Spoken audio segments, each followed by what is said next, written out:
देश के किसान हर समय मुसीबत में। अजीत पवार उप मुख्यमंत्री सिर्फ नाम के रहे हैं।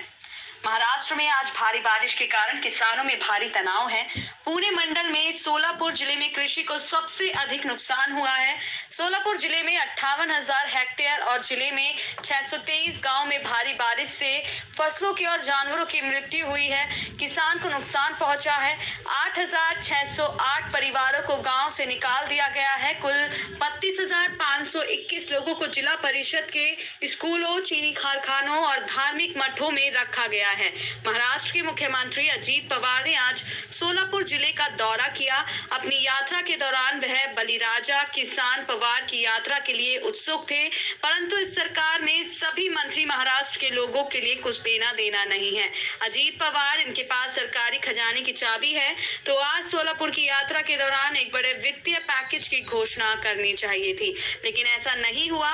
आए ऐसे पत्रकारों के सामने वही अखाड़ी सरकारी बात की है। इससे किसानों को क्या फायदा?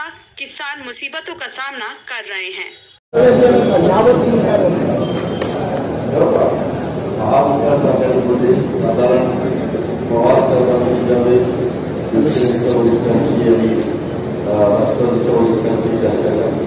त्यावेळेस आपण एकत्र कामकाज करतो, त्यावेळेस आपण एकमेकांचे कार्यकर्ते सोडण्याचं काही कारण नाही, आपण फक्त काही पाहिजे पाहिजे.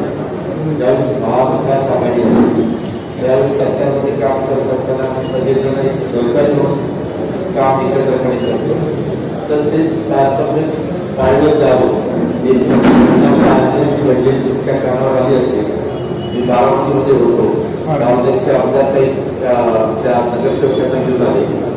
मला कळलं की अपक्ष आहे. मी आपले त्यांना गमछा घातला, फोटो काढले, ते निघाल्यासाठी सिंचन केले. आणि पुन्हा सांगितलं की असं नाही, मग ते पुन्हा महाराष्ट्र जाऊन प्रमुखांना भेटून तो विषय